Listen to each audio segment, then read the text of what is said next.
Hello guys, நம்ம இன்றைக்கி என்ன பார்க்க போகிறோம்னா கடலைப்பருப்பு அடை. வாங்க வீடியோக்குள்ளே போகலாம். ஒரு 100 கிராம் கடலைப்பருப்பு எடுத்திருக்கேன், 100 கிராம் சாப்பாட்டு அரிசி எடுத்திருக்கேன். ரெண்டுத்தையும் ஊற வச்சுட்டேன். 3 மணி நேரம் ஊறிச்சுன்னா போதும். நல்லா ஊறிடுச்சு பாருங்கள். இப்போ அரைச்சி எடுத்துக்கலாம் மிக்ஸி ஜாரில். மாவு வந்து நல்லா குறைன்னு அரைச்சிக்கணும், நைஸாக இருக்கக்கூடாது. இப்போ அரைச்சி எடுத்துகிட்டு வந்துடலாம்.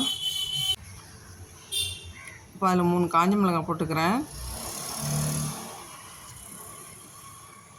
கொஞ்சம் சால்ட்டு,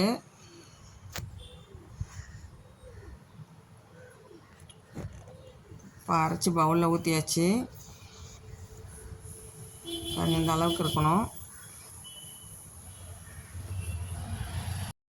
ஸ்டவ் பற்ற வச்சு கடாய் போட்டுக்கலாம்.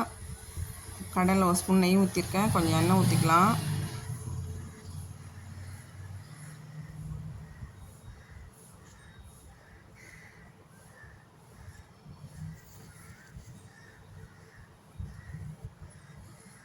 தேங்காய் 1 கப்பு போட்டிருக்கேன் துருவி. இப்போ பெருங்காயம் போட்டாச்சு, நல்லா கலந்து விட்டுக்கலாம். இப்போ எண்ணெய் நல்லா காஞ்சிடுச்சு.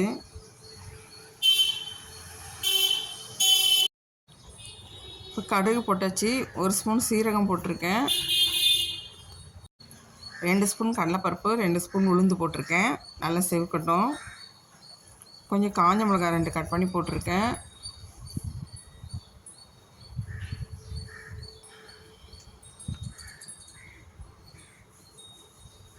முந்திரி கொஞ்சம் போட்டிருக்கேன், இருந்தால் போட்டுக்கலாம், இல்லைன்னா விட்டுடலாம். செவக்கட்டும். இப்போ எடுத்து மாவில் கொட்டியாச்சு. மாவு நல்லா கலந்து விட்டாச்சு பாருங்கள். இப்போ இந்த மாதிரி ஊற்றிக்கலாம். அப்படியே எண்ணெய் ஊற்றி மூடி வச்சிடலாம். நல்லா குண்டாக ஊற்றிக்கலாம், இல்லை தோசை மாதிரியும் ஊற்றிக்கலாம். தோசையும் ஊற்றி காட்டுறேன். வச்சு சுற்றி எண்ணெய் ஊற்றி மூடி வச்சிடலாம். அப்படியே சிம்மிலேயே வச்சுருங்க. அப்படியே மொறுன்னு வரும், அடியிலையும் மேலேயும். உள்ளே சாஃப்டாக இருக்கும், செம்ம டேஸ்ட்டாக இருக்கும் அது. இப்போ தோசை மாதிரி ஊற்றி காட்டுறேன் பாருங்கள், மெலிசா.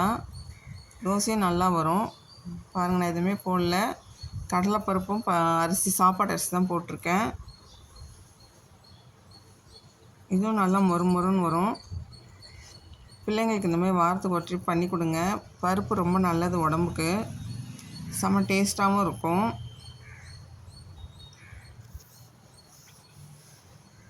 நம்ம என்ன டிஃபன் செய்யணும்னு யோசிச்சிட்டே இருப்போம், அதனால் டக்குன்னு இந்த மாதிரி ஊற வச்சு பண்ணிடலாம். பாருங்கள், எவ்வளோ சூப்பராக வந்திருக்கு பாருங்கள். அப்படியே திருப்பி விட்டுக்கலாம். அப்படியே திருப்பி விட்டுருங்க.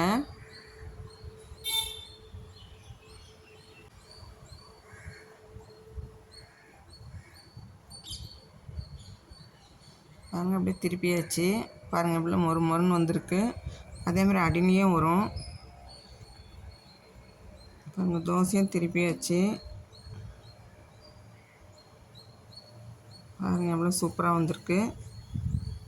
இது சட்னிலாம் வேண்டாம், இது அப்படியே சாப்பிட்லாம். ஏன்னா மிளகாலாம் போட்டிருக்கோம், பருப்புலாம் போட்டிருக்கோம், அதனால் நம்ம அப்படியே சாப்பிட்லாம். இது பாருங்கள், இதுவும் திருப்பி விட்டுக்கிறேன்.